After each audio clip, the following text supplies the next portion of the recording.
Hi, my name is Matthew Anderson. I am the publisher and editor for the Mage's Lantern. I am pleased to welcome you to the MAD TRINKETS pre-release live stream with Cameron Scott Kirk. I want to extend a special welcome to the NetGalley members that have joined us and to say thank you for clicking on the book to request the ARC, taking the time to read the book, and also taking the time to leave a review. It means very much to small presses like the Mage's Lantern. And if there are viewers who are not signed up with NetGalley, I do recommend it if you are a book lover to get advanced copies and an opportunity to review upcoming works. So I invite you to participate in the discussion. I am the editor for the MAD TRINKETS, and if you have any questions for myself or for Cameron, just enter a queue and ask your question in the comments. Also, if you just want to comment throughout the discussion, I might highlight those as well throughout the event. So without further ado, let's introduce the man of the hour. His work has appeared in over a dozen magazines. Most recently, his short story Black Lake appears in the Erie River Publishing anthology with Bone and Iron, Curse of Magic, Volume 2. And he is making his debut release, The MAD TRINKETS, on the Mage's Lantern imprint, which will be available tomorrow, September 7th. So I am pleased to welcome Cameron Scott Kirk. Hey, Matthew. How are you? Hi, Cam. I'm great. Good to see you. Good to see you. We're the day before the release. How are you feeling?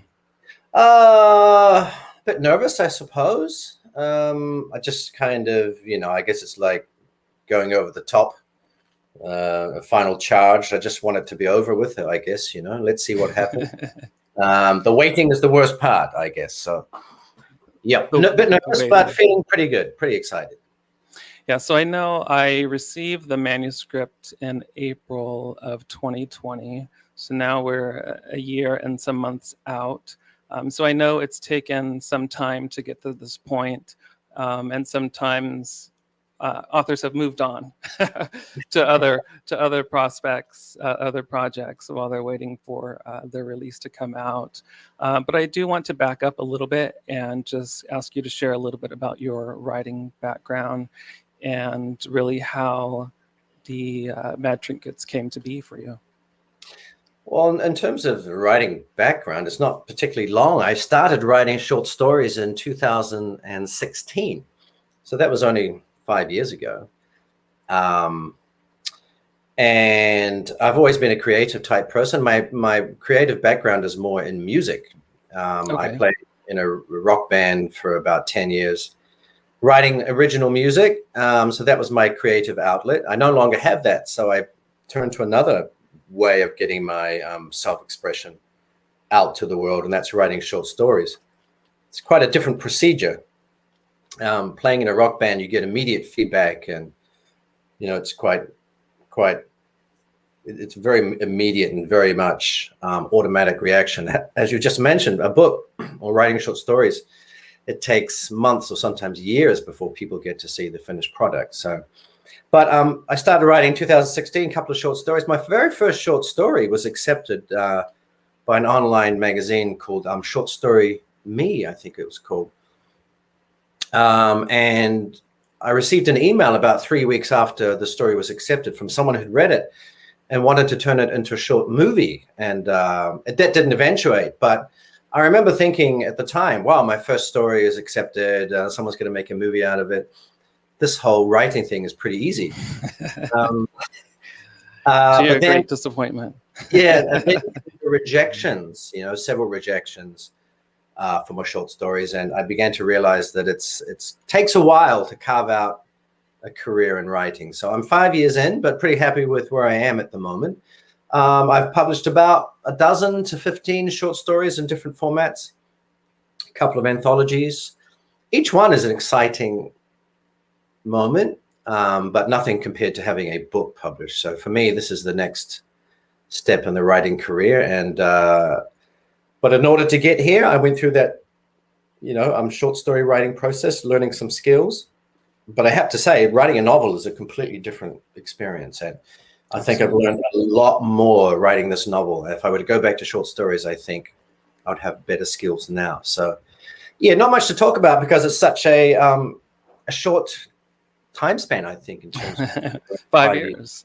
5 years, yes. Well, I think that, music does translate into writing. I know that I don't play music, but as a lover of music, it does inform my approach to editing, specifically line editing and hearing the musicality within a sentence.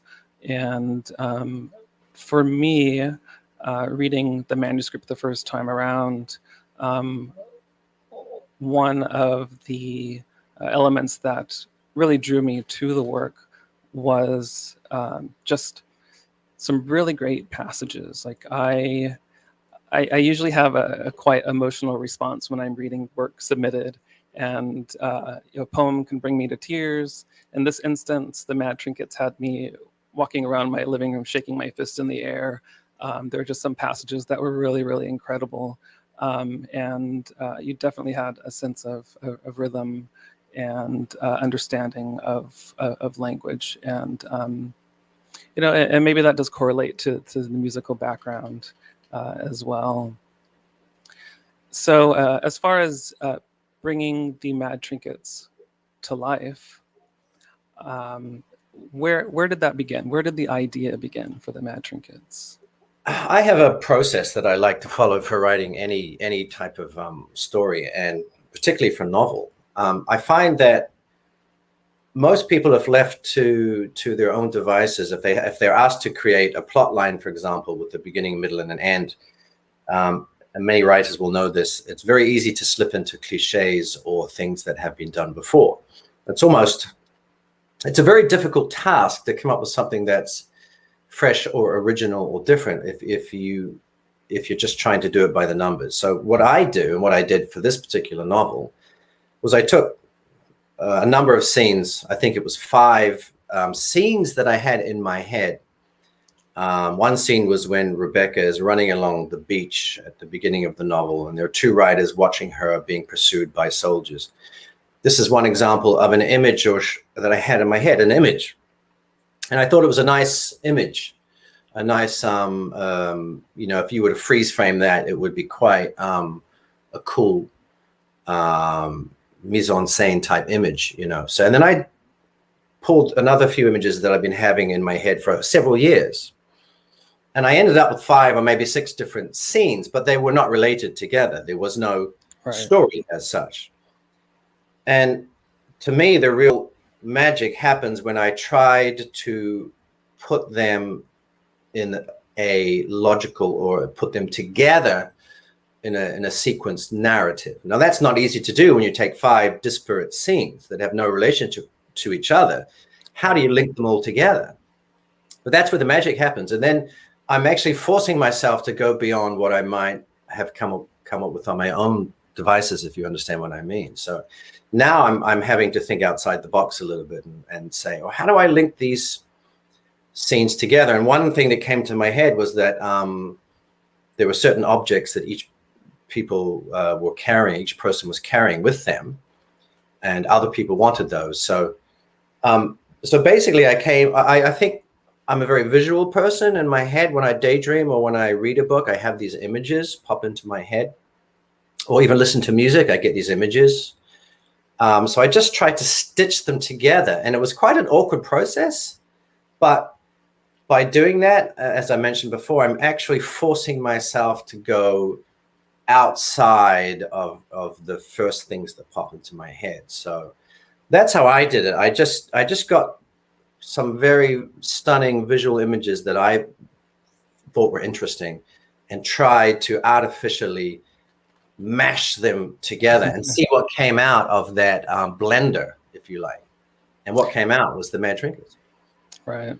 And that's a really great approach to storytelling, just coming up with scenes, because scenes are really where you drive the pulse of the story. So if you have a mastery or command of creating scenes and then building around that to bring your story together, it's a great skill to have and a great approach to storytelling. And I found that the end result of that in the MAD Trinkets is it's very intricate with the number of characters, the number of settings, the multiple points of view, and the way that it weaves in and out. I found it unpredictable. When my first read of the story, I didn't know where it was going. I was thoroughly entertained, and I was along for the ride within the first chapter.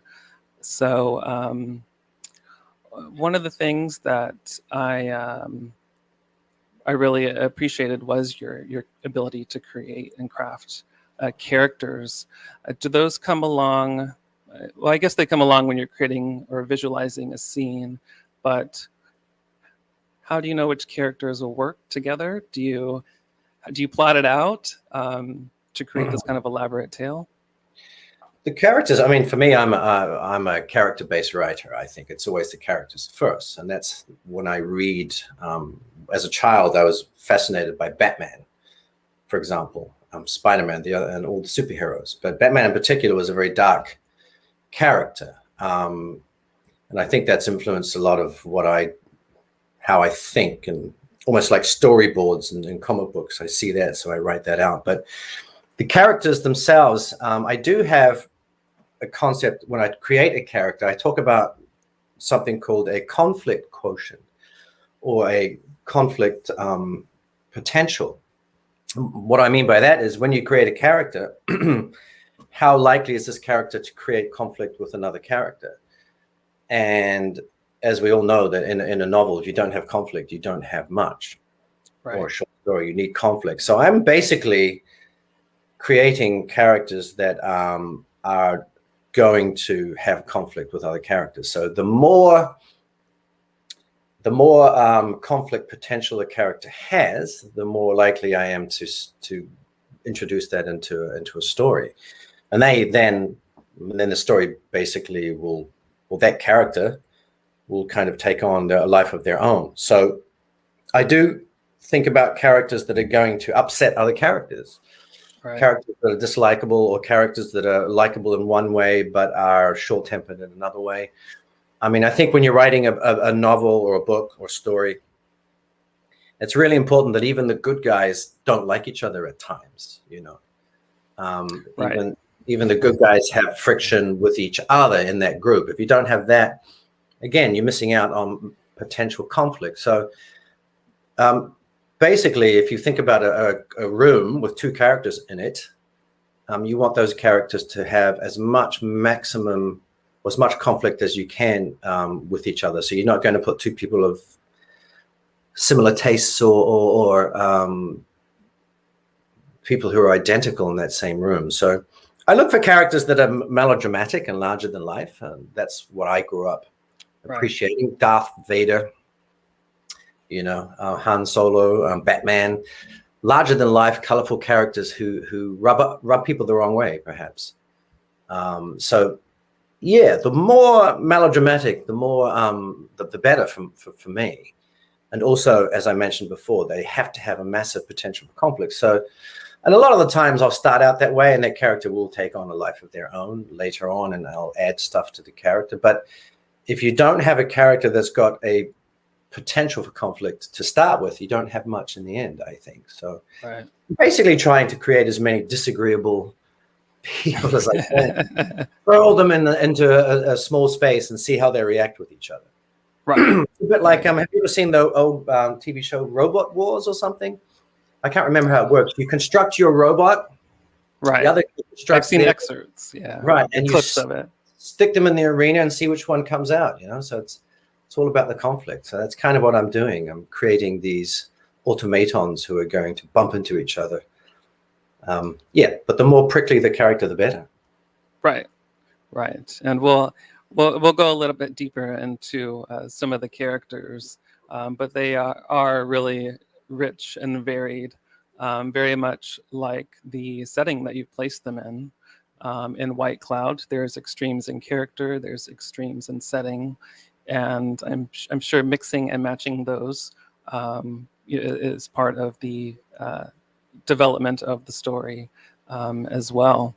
I do want to talk a little bit about the setting, specifically White Cloud. And early on, when I received your manuscript, you had sent a sketch of a map for me to take a look at. And I actually translated or created a map based on what you sent me that I wanted to share. And some of the viewers might recognize the map itself and better understand what White Cloud is. So I'm going to expand the picture so you can see it a little bit better. So tell us a little bit about White Cloud. Well, White Cloud, for those who can recognize the landmass here, this is the South Island of New Zealand. It's a map of the South Island of New Zealand. Now, the native people of New Zealand are called Maori, and their name for New Zealand is Aotearoa, which translated into English means land of the long white cloud. So I thought, why not? For anyone who's seen Lord of the Rings, you will know how spectacular the New Zealand scenery can be.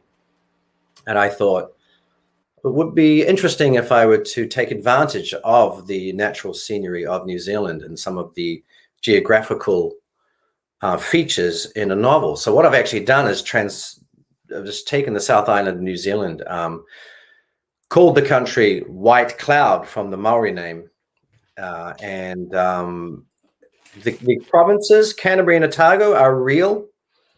They're not exactly as they appear on the map, but they are real provinces. Canterbury is north of Otago. I've reversed a lot of things. It is a fantasy novel. The further south you go in New Zealand, the colder it gets. Whereas in the novel, The Mad Trinkets, the further south you go, the warmer it gets, and you get into the desert climes. So I have played around with the whole concept, but I have kept a lot of the landscape features as accurate as I can. Mount Ulfa, for example, is actually Mount Cook, the tallest mountain in New Zealand, and it is located in that position. My hometown is called Dunedin. That's in the novel somewhere. Balclutha, they all exist, slightly different locations than pictured here. So what I've done, I've just kind of mixed in reality with a bit of fantasy. So for anyone from New Zealand reading the novel, they might at one point click and say, hang on a minute, this is the South Island of New Zealand. So I wanted to do this for several reasons. One of the main reasons is New Zealand is a very young country in terms of European colonization. The first Europeans came to New Zealand about 180, 190 years ago. We don't have a long history. The Maori people, Polynesian people, were here about 500 years before the Europeans. But even that only takes you back to about, geez, I don't know, 13th century. So I've always wondered, what would New Zealand look like today if the rest of the world had discovered New Zealand much earlier than they in fact did. So let's say New Zealand was discovered by Europeans or everybody around the world around about the, I don't know, 13th century or the 12th century or even earlier. You had, Asian influences, you had Middle Eastern influences, you had the Vikings walking around, as well as the Maoris. So to me, it's kind of an alternate history in many ways. What if New Zealand had been discovered 500 or 600 years before it actually was? What would it have looked like? So that's part of the reason I chose New Zealand. But the main reason is I think New Zealand landscapes, as you've seen in Lord of the Rings, become a major player in the movies themselves. And right. I wanted to take advantage of the landscapes. There's a mention of a tree, the Pohutakawa tree, which is a real tree you won't find anywhere else in the world. So I think it gives it a different flavor than a lot of other fantasy novels. Some people didn't like it. I have a friend who said it was kind of weird to have Otago and Canterbury mentioned. Why are you doing that? So some people like it, others don't. So I guess it's I kind of like it. But anyway, that's the story behind White Cloud. Yeah, and I actually appreciated it as well. And I was not really familiar with some of the landmarks and towns or cities of New Zealand until I was researching more during the editing process. But there are really just a couple of moments in the book itself that, to me, hinted that it was possibly an alternate history storytelling. And then when I latched onto that, I really enjoyed the setting. For somebody who has never been to New Zealand and has now learned quite a bit about New Zealand, I very much appreciated just taking that journey, being guided through there. So we do have one question for you. I perceive the image of the Viking warrior a bit stereotyped. Is this done on purpose for any specific reason? Yeah, it's a good question. Some of the reviews have come back and said that the Brynhild, the Viking warrior, was their favorite character. Others have said, it is a bit cliched or stereotyped. I think I think writing a fantasy novel, there are always going to be things you can't get away from. It's not high fantasy or classic fantasy. I don't have dwarves or elves or dragons in my novel, in the Mad Trinkets, but we do have knights, assassins, and we do have tall Viking warriors. So yeah, to a certain extent, I wanted to stay away from cliches or stereotypes, but at the same time, it's pretty hard to do that when you're writing a fantasy novel of any kind. I think there are going to be things that people will say, this has kind of been done before. But even George R.R. Martin, obviously, he's been influenced by people who wrote before he wrote his books. So it's pretty hard to get away from it. But interestingly, I haven't actually read any of George R.R. Martin's novels. I watched the first season of Game of Thrones, and one reviewer said, this is Brienne, straight out of Game of Thrones. I don't know who Brienne is. Well, obviously, we're getting. I wasn't taking it from George R.R. Martin's Viking type character. It was from something else. But yeah, I mean, I find the character an interesting character. How they're so staunch and so tough, and I think I wanted a strong female character, and I wanted a northerner, just to vary the characters a little bit. But yeah, I mean, I think a writer of fantasy shouldn't be afraid of going to stereotype characters, like a dwarf that's an angry, prickly dwarf, for example, as long as they write it differently. So my only defense, if you like, against the stereotype characters, I haven't read a lot of fantasy in the last 20 years, to be honest. One of the reasons is I don't want my head full with other people's ideas. So I would call it convergent evolution. That means two people have latched on to a character that's, George R.R. Martin has his Brienne, I have my Brynhild. I've been told that they are very similar to each other, and I can only say that's a happy accident. I do not know who Brienne is. I don't know her character. I've never seen her. So great minds think alike, I suppose. I suppose so. I guess I look at it also from the perspective of an editor. I mean, there were a lot of elements within the story that might be typical of fantasy.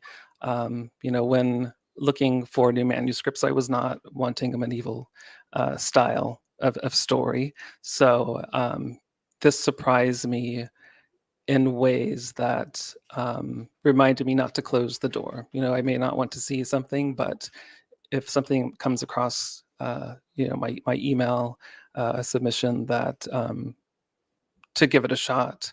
And then kind of circling back onto Brunhild, I have seen all the Game of Thrones. I have not read all the books, but to me there was a similarity maybe in temperament. I know that in the books, and I don't want to get too far off of the Mad Trinkets, but the description of Brienne is very different than how she appears in the series. So for me, if there is any parallels, I would say maybe Brunhild and the television version of Brienne. They're distant cousins. Okay. But no, I really appreciated Brunhild's character. She's very strong and very dynamic in the story.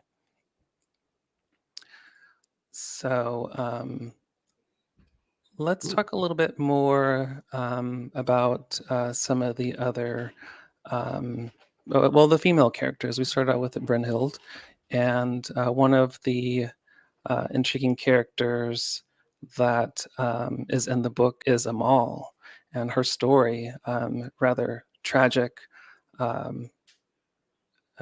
background for her, but a very I don't know what the word is. It didn't harden her. She was still quite absolutely forgiving. I mean, there's a whole chapter where that comes about. But can you share a little bit about Amal's, let's say, the character creation, but just kind of like her story? Like, where did she come from? Where did Amal come from? I mentioned before that I had certain scenes in my head that I would try to tie together to make a novel. This is to force myself out of my comfort zone and go somewhere I wasn't normally going to go.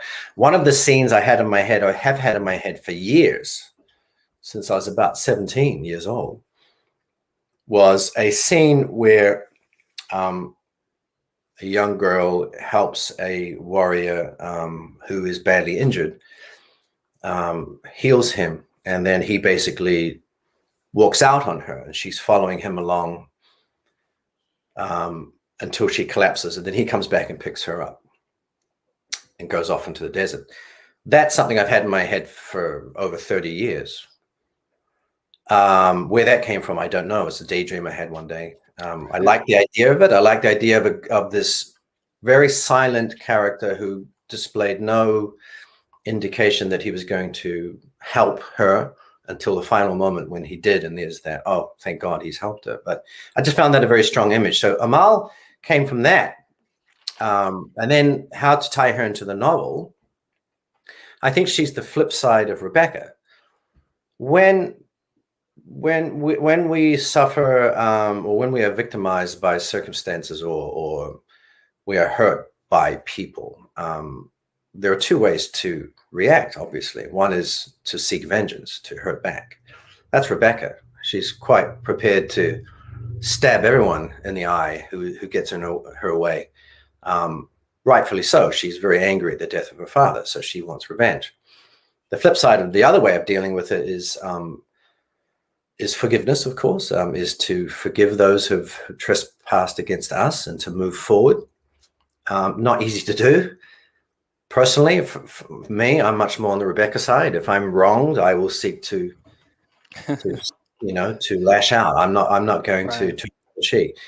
But there had to be a balance to Rebecca, because she will actually end up destroying all of White Cloud if she doesn't, control her desire for vengeance. And I always think of Amal as a really important counterpoint to Rebecca. She is literally the other side. She is the kill switch to Rebecca's lethal weapon that she becomes. Without Amal, Rebecca won't stop. So two young women who have suffered great trauma take that in a different direction. I just wanted, obviously neither would survive without the other.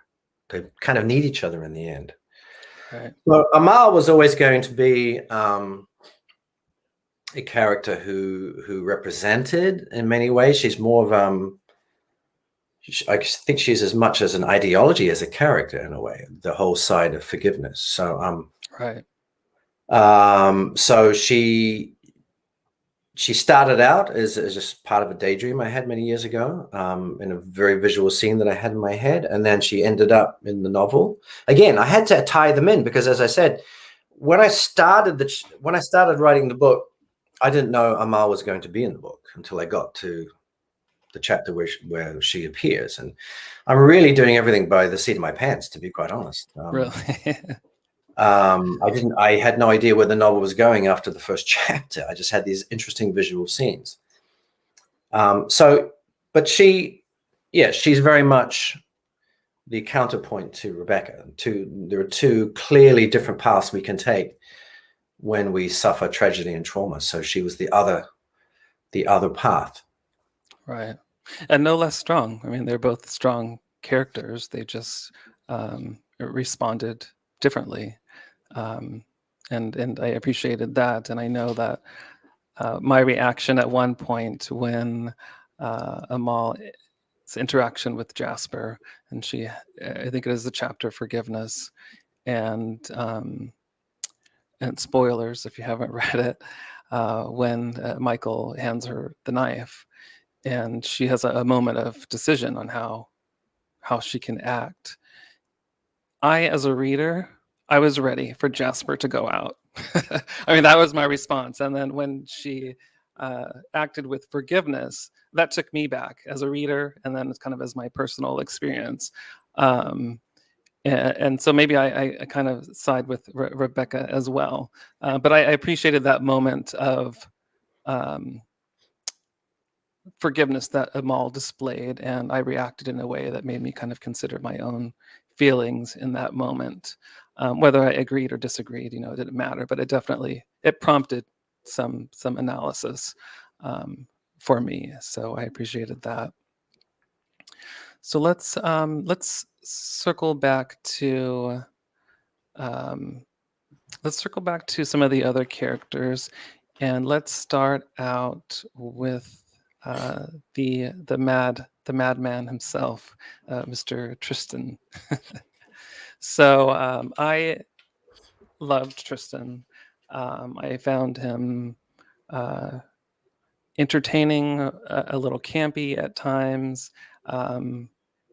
and for most of the book, I mean, he was the villain, but he really did not take any acts. There wasn't really an act of I guess violence, but except for the poor sailor. But he was very just kind of laid back. He had a mission, and this is what he's going to do. He had his heart set. So tell us a little bit about Tristan and his character creation. Yeah, as I mentioned before, I love melodrama. I mean, larger than life. So this is my first novel, and I wanted a classic melodramatic, larger than life bad guy. But there were plenty of characters in the novel who are stabbing each other or doing vile gutter type activities. I wanted somebody who was a little bit, more of an evil prince type character who let the violence be taken care of by subordinates, but he was above all of that. I wanted this, just kind of like an evil prince type character, but who at the same time was eloquent and articulate, and you could, and here's the key point that I liked about Tristan as well, is you could kind of understand what he was doing and why he was doing it. You can kind of get behind him to a certain extent, Right. Got carried away with it all. Apart from the initial act of violence on the sailor aboard the Gorgon, he doesn't actually get his hands dirty very much. He allows Jeremiah to do vile things. He himself has no feelings about that. He's quite dispassionate, and I kind of like that in my bad guys. I don't know why. I like the bad guys who are who are cold almost to a certain extent. They're not hurting people for the joy of it. They're doing it for a reason. So I do kind of like that type of character. He just came about. he developed as the novel went on. His family, his own backstory, the loss of his family. He's another tragic figure. We can sympathize with him. He is morally gray. One of the comments just came up. He's a bit gray. Are we allowed to talk about the ending of the book? I'm not sure how many spoilers we're allowed to give away here. Or are we open? We can talk a little bit about the ending. We'll just put a spoiler alert here. All right. I did want some sympathy for Tristan at the end. And that's a hard thing to do. How do you get people sympathizing with a person who's supposed to be the bad guy, the main antagonist? So one of the ways I did that was not have him do too much in terms of, killing people. He was this dispassionate figure, overlord above it all. And at the very end of the book, there had to be a moment where the reader felt sympathy for him. So I couldn't make him too bad, I guess, but at the same time, he had to be an interesting character. So I talked before about potential for conflict. Obviously, there's a lot of potential for conflict with Tristan, but I also wanted to have, just for my own satisfaction, a melodramatic character with lots of good and cool lines, if you like. Right. I didn't want a savage guy running around, Hulk me smash. I wanted somebody who, if it was a stage play, would be that classic villain, right. with lots of juicy lines. So I just like melodramatic characters. I've always liked, bad guys who are able to even try to get you on their side, try to pull you across. And I guess he's a bit of a Count Dracula type character in many ways. Right. I can see that. When he meets Rebecca, he kind of seduces her across to the dark side, if you like. So the dark side, there's the Star Wars reference. Darth Vader is a classic example of a cold, dispassionate villain as well. As my first novel, I'm writing all the types of characters I like to read or watch. I'm just putting it all out in this big a splurge, if you like, of all the things that I like about books. I want to put in this. So, yeah, I mean, there are a lot of caricatures, if you like, in the book.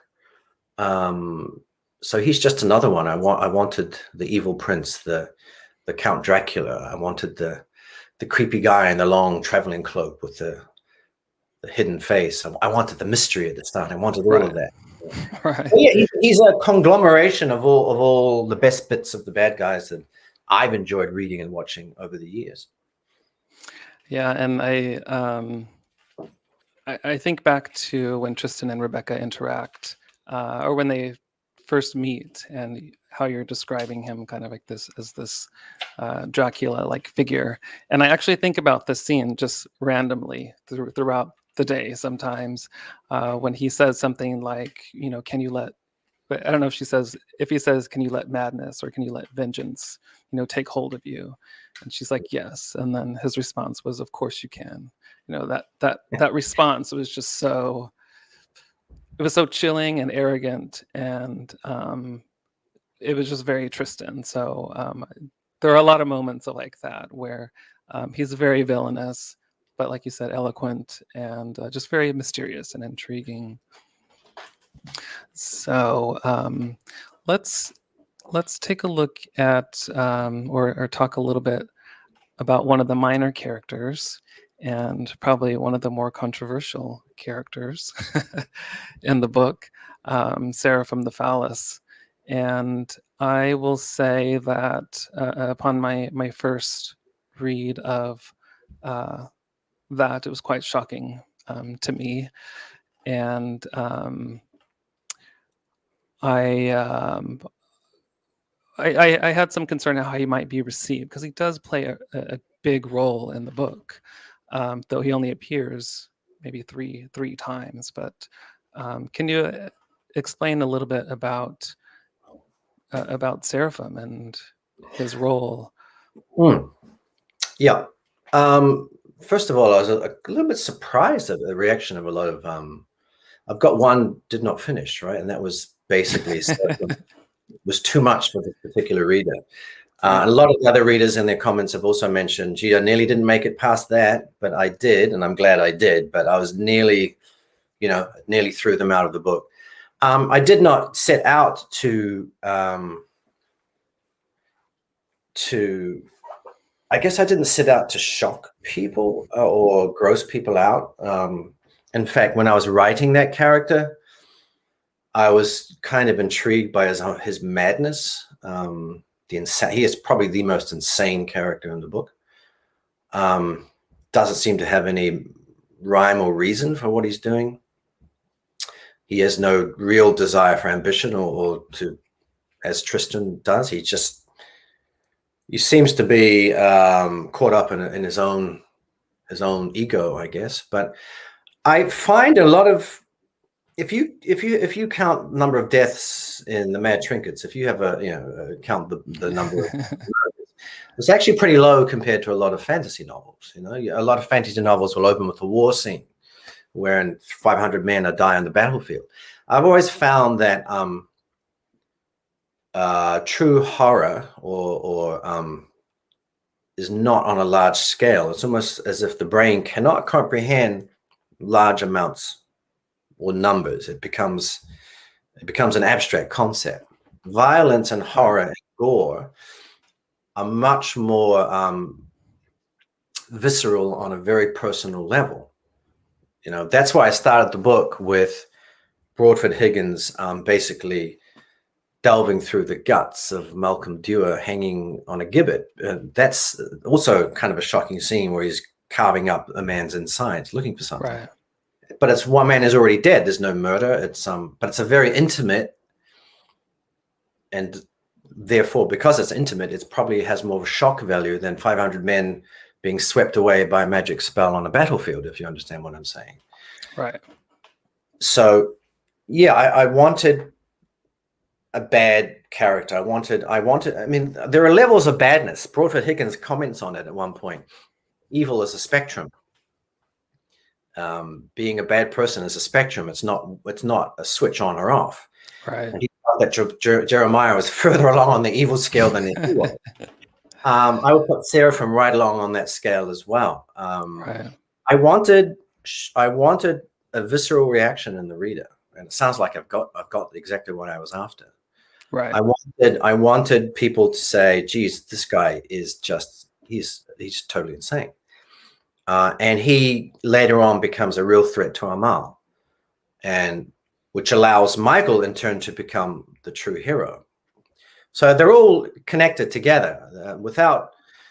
If there was no scene later, perhaps where Seraphim runs into Amal, this whole scene would have been perhaps obsolete or just unnecessary. But I needed to set up a vile psychopathic character who becomes a threat later in the story. And that fight scene between Michael and Seraphim was also a key scene. So I basically needed to get down and dirty early on, and rather than have death or murder on a large scale, make it intimate.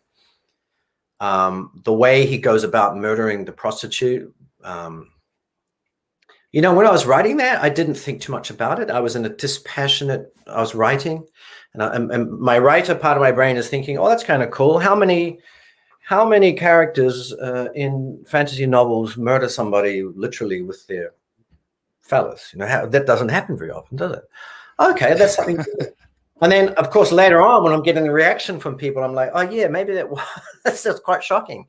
But when I was writing it, I did not intend to gross people out, or I was in that writer part of my brain where this is good, this is interesting, this is different, let's do that.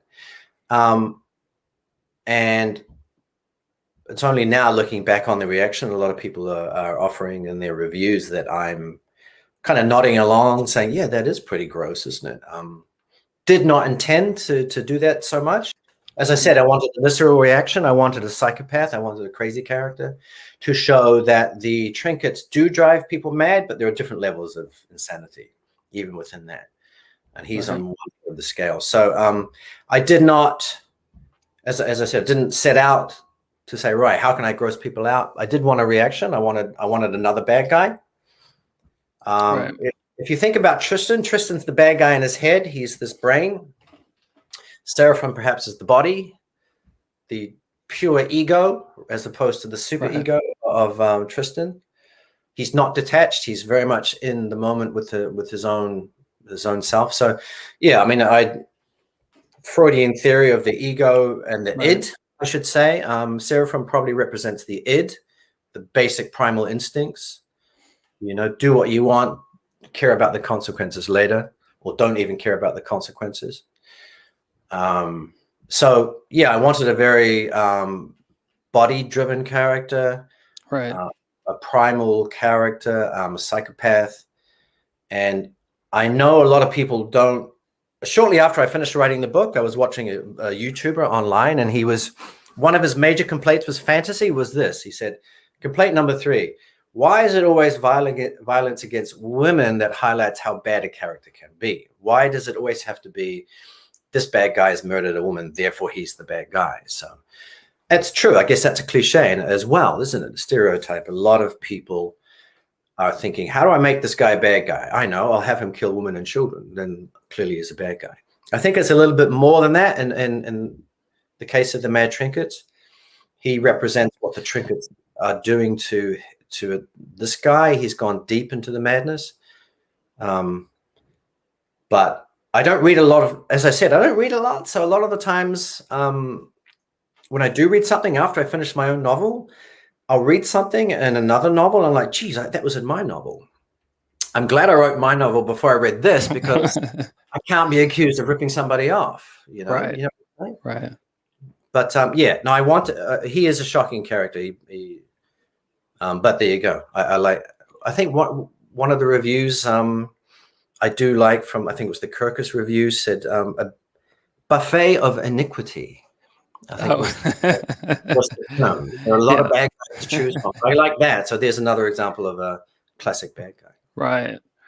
And just kind of to wrap up with Seraphim, I know that when I come across scenes like that, as an editor, I really have to take my magnifying glass and a fine-tooth comb and really find the purpose of scenes like that. And in this instance, I definitely had a reaction to that chapter, and what I had to look for were, what were the consequences of this character's actions, and how does it shape the story? If his story is taken out, does it change anything within the story? So here's kind of how I looked at that. One, that scene is necessary for when you talked about the interaction with them all, because you introduced this horribly psychopathic character, and then you introduce this charming, quite lovely young girl, and we don't hear about Seraphim for some time, and then you bring them together. So there is another emotional reaction from myself, from the reader, is that was necessary. I don't know if I would have responded so strongly to when Amal appears or interacts with Seraphim if that first chapter wasn't there. And then I also felt it was a cathartic experience at the Amal chapter when Michael and Seraphim fight, that there's this horrible guy and you essentially brutalize him. You throw him out the window. I mean, you just really just let him have it. So again, there was a cathartic element of just somebody just so sick and horrible and treating people so horribly, and then the consequences of those. So it made it no less easy for me, but I understood the purpose, and it definitely evoked a response for myself, and I know definitely for readers as well. So I do want to talk a little bit about the medal itself. We haven't really touched upon the medal, and you know what? I'll let you. I don't want to talk too much about it. I'll let you share the medal and its function in the story.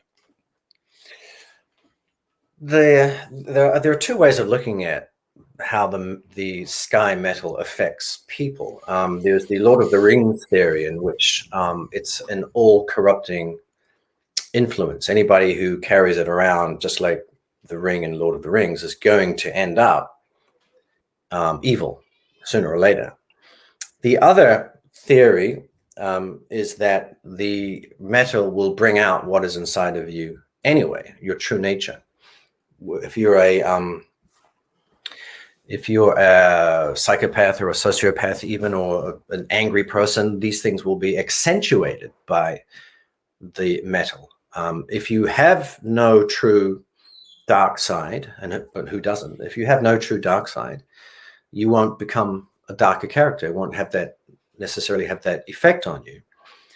Now, I'm talking about theories because I want to leave this open-ended myself at this point. I still haven't decided which way it's going, but I lean towards second theory in that if you were to give the metal to somebody who is good, although that's a very blasé or not, how many of us can consider ourselves totally good? But if you were to give it to a good person, that person would not end up a murderer in the end. There are characters like Rebecca obviously shows a great amount of violence. When we meet her early on the beach, she's stabbing Brewitt's men through the eye and cutting their throats. That's in response perhaps to her father's death, or is it because the metal has affected her and she's become blood hungry or blood mad? Michael Elaine doesn't really appear to have any major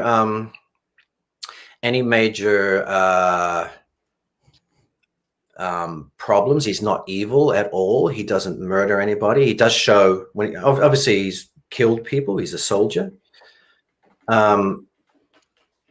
But he doesn't go to the bad side, and yet he's had the metal for as long as the others have. So I tend to think that rather than being a Lord of the Rings all corrupting influence, I just think this metal actually gets inside, and we all have an angel and a devil on our shoulders. That's a classic image. It's the devil. Right. It's the devil whispering, let the bad side out. But if your angel is stronger, it won't. So that's my personal opinion. And I'm talking about opinions and theories because I should know. But I want to leave that open-ended. I like to think that it's just bringing out the darker side of the nature of all of us, and that that it's not 100% guaranteed that you will become an evil character if you were to wear this. I mean, Robert Occitan doesn't show any signs of it. Right. Michael Elaine doesn't show any real signs, whereas other characters just go completely off the deep end. Right. So you have to wonder who those characters were in the beginning anyway. Right. So I think it's more interesting that way than having, obviously I don't want to rip off Lord of the Rings. Everybody knows how powerful the ring is. Right.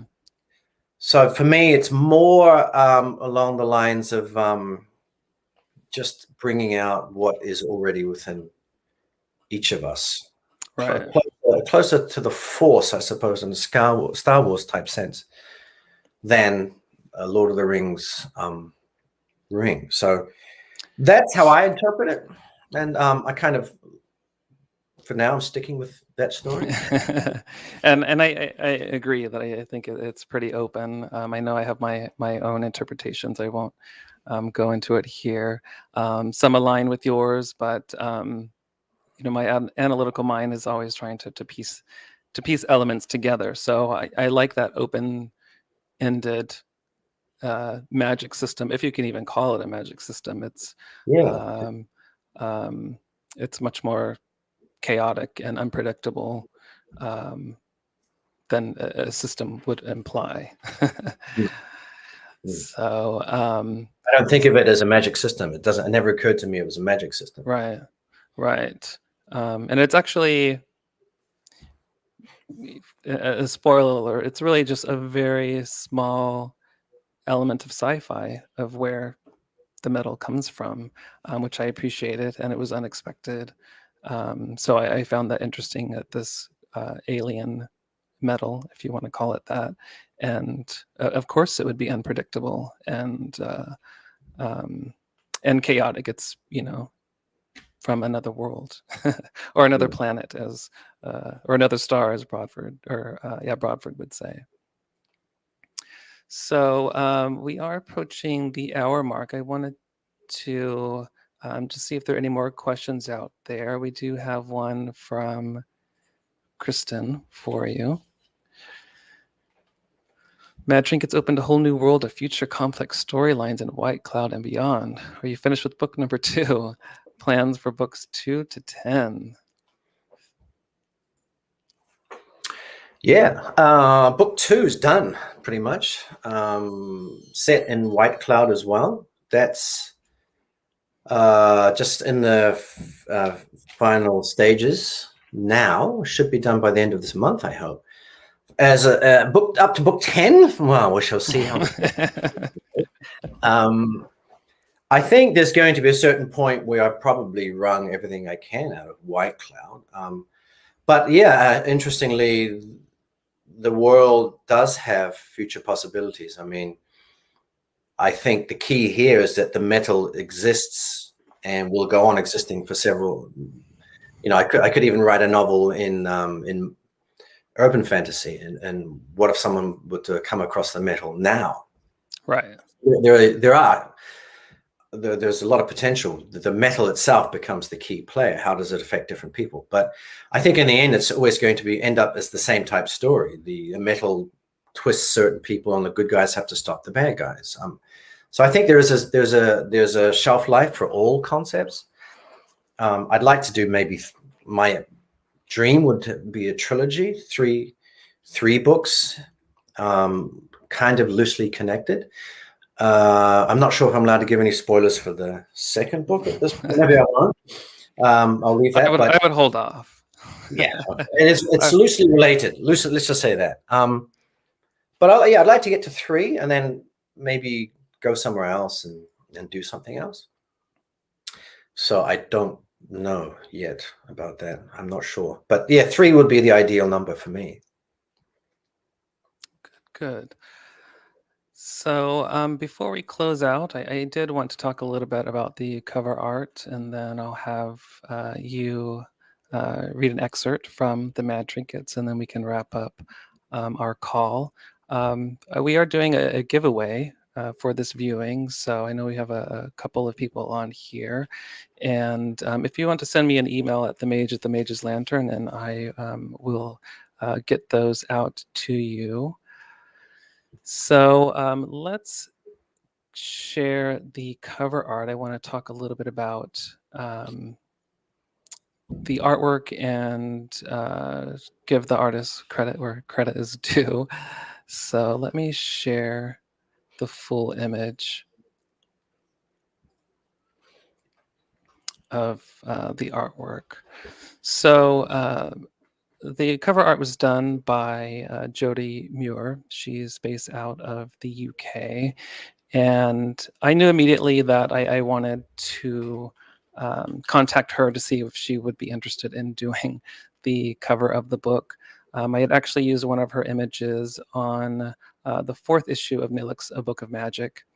And she has a really great style that I felt complemented Tristan specifically. Some Gothic elements. And if you check out her website or her Instagram, you'll be greatly rewarded. She is extremely talented, and she does some extraordinary things with light, which also brought her to mind as far as how to portray the trinkets in the image. So if you get a chance, check out Jody's Instagram and her website. And you may recognize the trinkets, of course, from the book, but also the setting as well as the Black Beach. And I won't go into detail about the Black Beach, but an important element in the story as well. So I did want to share the full image of that. So let's go ahead and close the call with Cameron reading an excerpt from the MAD Trinkets. So I do have that to share for you, Cameron. If you can, I'm hoping that you can see it. I will make it larger for you. Just give me 1 second here.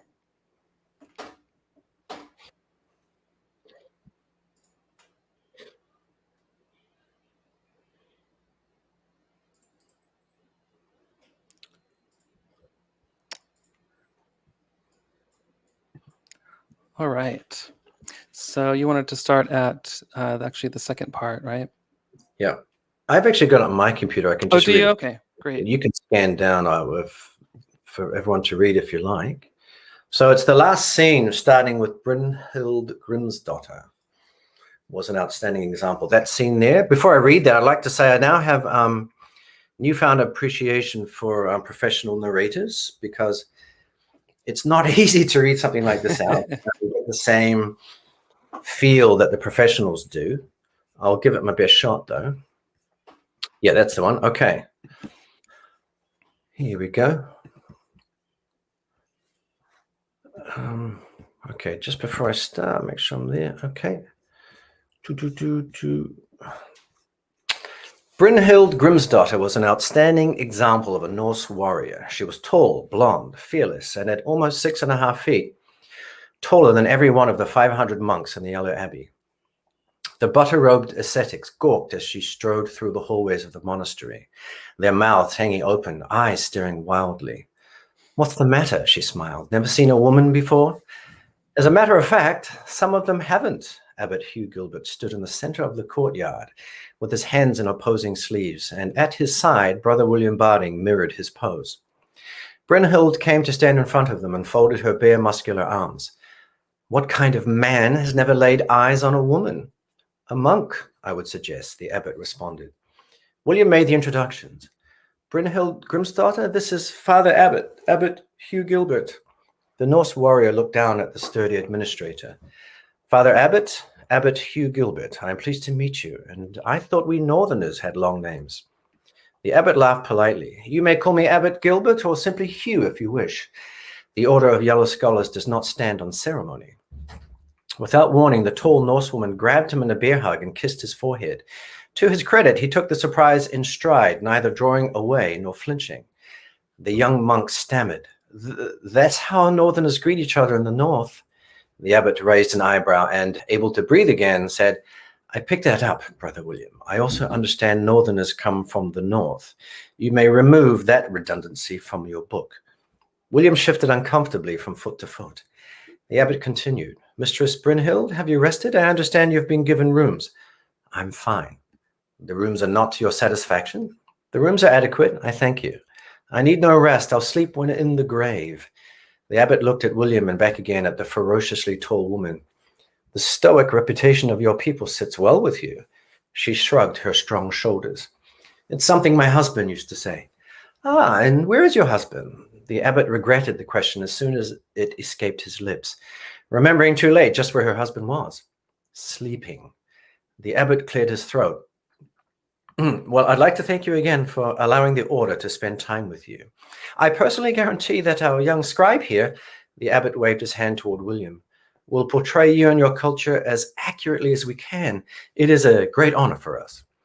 Brynhild nodded and looked around the courtyard, at the monks going about their work, but looking at her surreptitiously. "The honor is mine. Your people have produced great works. I've read many. I like your book, Hugh Gilbert. It's titled The Rise of the Nomad Lords, is it not?" The abbot grinned and chuckled, forgetting his earlier moment of embarrassment. "Yes, it is. My goodness." His features turned a luminescent rose. Fanning his face with two hands, he looked at William and said, "We should have women in the monastery more often. Absolutely charming. This way, if you please." William and Brynhild followed him across the courtyard and through an archway. The abbot tried to hide a smile like that of the cat that got all the cream. "I understand the young woman possesses a trinket of some value to King Brewitt." The abbot's voice echoed through the stone passageway they were following. Brynhild glanced at William, who kept his eyes on the back of the abbot's tonsure. "Yes," she said. "Would you care to speculate why?" "I have not the first notion." "Here we are." The abbot rapped at a heavy wooden door, and it creaked noisily open. Brother Marvin peered from behind the door, but was briskly knocked aside as the abbot bustled on through, sweeping his arm around.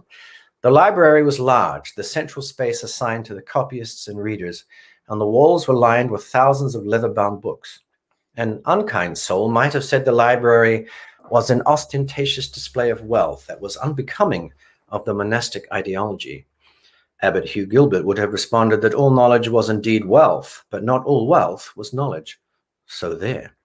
The room was lit by an unadorned, large rectangular window set high in the wall. Sconces around the walls contained torches for night reading, but they weren't required at the moment. Several monks were busy copying manuscripts. So involved were they in their task that not one of them looked up from their lecterns. The abbot slipped his hands within his sleeves once more. The girl has suffered a great trauma and must spend a few days in convalescence, during which time you are welcome to sit, read, and reflect. Dinner will be at 8. The abbot made to leave. Oh, I wonder if you wouldn't mind covering your arms, Brynhild. I hate to ask, but some of the boys are jittery. Of course, Hugh. The abbot looked around proudly. You know, we've had kings in here, but I dare say this is the first time we've had a princess. Brynhild Grimsdotter smiled. I am no princess, Hugh. I find the shoes uncomfortable. Applause. Thank you. All right. So we are going to end the live stream here. I want to thank you, Cameron, of course, for this discussion, conversation. I want to thank the people that attended. Again, don't forget about your giveaway prize if you send me an email at the Mage's Lantern. And thank you again for the reviews for you NetGalley members. Very much appreciated. And we will end here. All right. Thanks, everyone. Bye-bye. Thank you. Bye.